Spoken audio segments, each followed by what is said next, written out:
হৈছিল গোটেইটো ৰাতি ইয়াত বয়সস্থ মানুহ, বেমাৰী মানুহ, বাচ্চা মানুহ, সৰু সৰু কণ কণ ল'ৰা ছোৱালীলৈ গোটেইটো ৰাতি ইয়াত থাকিব লগা হৈছে। কোনো জিলা প্ৰশাসন, কোনো বিষয়া, অসম চৰকাৰ, জিলা প্ৰশাসন, আয়ুক্ত, জল পৰিবহণ বিভাগ, মালিক সন্থা কোনো ধৰণৰ ব্যৱস্থাপনা লোৱা নাই, কোনো খবৰ কৰা নাই।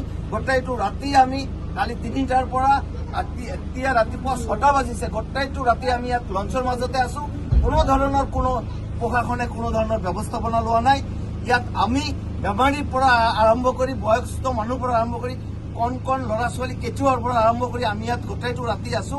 এয়া আজি আপোনালোকে চাওক, আমাৰ মালিক সন্থাই কোনো ধৰণৰ ব্যৱস্থাপনা লোৱা নাই।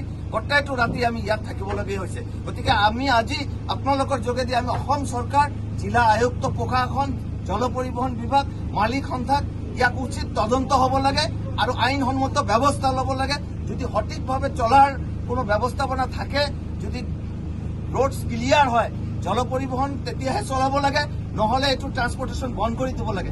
ইয়াৰ পৰা অসম চৰকাৰে কৰোৰ কৰোৰ টকা ৰাজহ পাইছে, টেক্স পাইছে, কিন্তু তথাপি আমাৰ পেচেঞ্জাৰৰ সুৰক্ষাৰ কাৰণে, পেচেঞ্জাৰ চোৱা চিতাৰ কাৰণে, পেচেঞ্জাৰৰ কাৰণে কোনো তেওঁলোকৰ দৃষ্টি আকৰ্ষণ নাই। তেওঁলোকে পইচা আৰু খালি পইচা কালেকশ্যনে এওঁলোকে কৰি আছে। গতিকে এইখিনি আমি আপোনালোকৰ যোগেদি আমাৰ অসম চৰকাৰ, আয়ুক্ত বিষয়া, জিলা প্ৰশাসন বিষয়া, মালিক সন্থাক আমি জনাইছো আৰু ইয়াত উচিত তদন্ত হ'ব লাগে আৰু আইনসন্মত ব্যৱস্থা ল'ব লাগে। পানী কম, তাৰপৰা লঞ্চখন ঠেকি গ'ল, ঠেকি যোৱাৰ বহুত চেষ্টা কৰিলে আৰু নোৱাৰিলে। সিহঁতে আহি পেলাই পিছত বেলেগ এখন বট দিলে, এইটোও আহিব নোৱাৰিলে আৰু ৰাতি যাই এজেগাত খুন্দা মাৰিলে। যিবিলাক মানে বহি আছিল চব ছিটকি পৰিল, পানীত পৰা নাই, মানে চিটৰ পৰা ছিটকি পৰি চব মানুহ ভয়তে কবি গ'ল।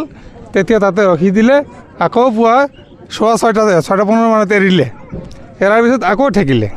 এনেকৈ গোটেই ৰাতি নাখাই বেমাৰী মানুহ, মহিলা মানুহ, বাচ্চা মানুহ সব লৈ এতিয়া আহি পালোঁ এইমাত্ৰ।